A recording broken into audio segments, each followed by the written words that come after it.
Assalamualaikum warahmatullahi wabarakatuh. Perkenalkan, nama saya Muhammad Fahri, NIM 2120184. Kepada yang terhormat Bapak Mutamam, selaku dosen pengampu mata kuliah Metodologi Penelitian, sini saya akan menjelaskan sedikit tentang dan ingin mengumpulkan tugas UTS. Pertama-tama, mari kita panjatkan puja dan puji syukur kehadirat Allah Subhanahu wa Ta'ala yang telah melimpahkan rahmat dan hidayahnya kepada kita semua, sehingga kita dapat berkumpul atau dapat bertemu lagi di pagi yang insya Allah berkah ini. Amin. Dua kalinya salawat serta salam semoga tetap tercurahkan kepada junjungan kita Nabi Agung Muhammad Sallallahu Alaihi Wasallam, yang selalu kita nantikan syafaatnya di yaumil akhir nanti. Amin. Baik, yang pertama yaitu tentang apa gunanya mengetahui metodologi penelitian. Tujuan penelitian adalah mendapatkan suatu rumusan hasil dari suatu penelitian melalui proses mencari, menemukan, mengembangkan, serta menguji suatu pengetahuan. Selain itu, penelitian digunakan untuk memecahkan atau menyelesaikan suatu permasalahan yang ada. Kami merupakan yang menyediakan berbagai paket pelatihan metodologi penelitian. Bagi Anda membutuhkan tema, kami persesuaikan. Dari isi output atau tujuan dalam pelatihan ini diantaranya sebagai berikut, yaitu dapat memahami pengetahuan dasar pada riset, memahami cara kerja riset mulai dari penyusunan riset, desain riset, teknik sampling, dan data collection.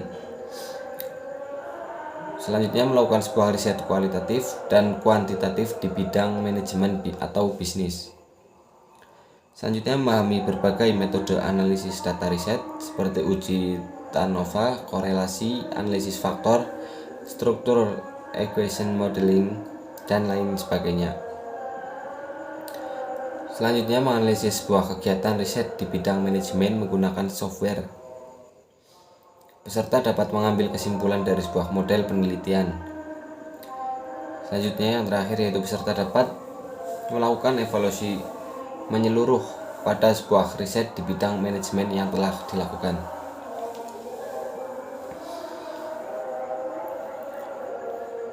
Adapun berbagai judul-judul yang diantaranya adalah analisa macam-macam cara belajar siswa SD dalam persiapan menghadapi ujian nasional, juga bisa. Berarti kita bisa kita menganalisis bagaimana anak-anak SD itu belajar, dan kita riset lah begitu. Selanjutnya yaitu analisis posisi kepala sekolah dalam melaksanakan manajemen mutu pendidikan, yang dimana kita bisa pergi ke sekolah dan menemui kepala sekolah, kita berbicara, bertanya-tanya apa sajakah yang dilakukan oleh kepala sekolah sebagai apa, dan lain-lain. Yang ketiga adalah menganalisis macam-macam cara belajar siswa yang berprestasi. Berarti kita bisa melakukan riset, kita datangi siswa-siswa yang ikut lomba atau yang di kelas mendapatkan ranking dan lain-lain. Kita bertanya-tanya dan kita lakukan riset dan itulah intinya. Dan yang keempat yaitu evaluasi gambaran manajemen pembelajaran bidang PAI. Yang bisa kita lakukan adalah manajemen, ya, berarti kita bisa pergi ke suatu sekolah, ke TU lah contohnya. Kita lihat bagaimana cara TU itu menganalisis atau mengelola keuangannya, bagaimana SPP atau apa gitu, intinya tentang dana-dana sekolah gitulah. Yang terakhir yaitu analisis kebijakan gemar membaca pada siswa sekolah dasar. Hal ini kita bisa langsung terjun ke masyarakat. Kita lihat anak-anak itu masih suka membaca atau tidak. Kalau tidak, kita bisa masuk, kita beri arahan, kita beri motivasi agar mereka suka membaca. Atau kita bisa ke sekolah, ke SD, dan bertanya-tanya kepada guru mereka. Mungkin mereka lebih paham, atau ke orang tua mereka, apakah anaknya itu suka membaca atau tidak gitu. Yang selanjutnya saya akan ini tokoh-tokoh yang saya gemari ya, tokoh-tokoh metode penelitian. Yang pertama yaitu Profesor Dr. Koni Semiawan, dan yang kedua yaitu Muhammad Hasan Rasidi, yang ketiga yaitu Lexi Jem Moleong, yang selanjutnya adalah buku dari Sugiono, dan yang terakhir adalah buku dari tokoh, yaitu Ari Kunto. Ya, sebenarnya masih banyak lagi, tapi ya mungkin hanya itu yang saya tahu. Selanjutnya yaitu fungsi metodologi penelitian. Itu yang saya agak paham itu tentang fungsi metodologi penelitian ya.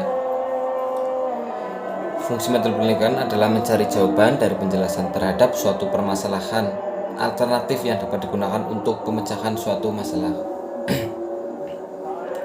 Adapun fungsi penting dari metodologi penelitian yaitu sebagai cara untuk mengembangkan ilmu pengetahuan, yang kedua sebagai cara untuk mengembangkan teknologi, yang ketiga sebagai suatu alat pemecahan masalah, yang keempat sebagai penyumbang informasi penting bagi pembuatan kebijakan, dan yang terakhir sebagai alat membangun pengetahuan dan memfasilitasi pembelajaran. Adapun ciri-ciri dari metodologi penelitian, kalau nggak salah ada 4 ya ciri-ciri metodologi penelitian. Yang pertama yaitu empiris, yang kedua teoritis, dan yang ketiga kumulatif, yang terakhir non-etis kalau nggak salah itu, setahu saya. Dan metodologi penelitian pun ada banyak jenisnya, yaitu yang saya paham yang pertama yaitu penelitian dasar dan penelitian murni, yang kedua penelitian terapan, yang ketiga penelitian deskriptif, yang keempat penelitian survei, yang kelima penelitian eksplorasi, yang keenam penelitian eksperimen, yang ketujuh development research, yang kedelapan case and fail research, yang ke-9 correlation research, dan yang terakhir action research. Mungkin itu yang saya agak paham ya di materi yang ada pada metodologi penelitian. Selanjutnya mungkin hanya itu saja yang dapat saya sampaikan. Apabila kurang lebihnya saya mohon maaf. Wabillahi taufiq wal hidayah. Wassalamualaikum warahmatullahi wabarakatuh.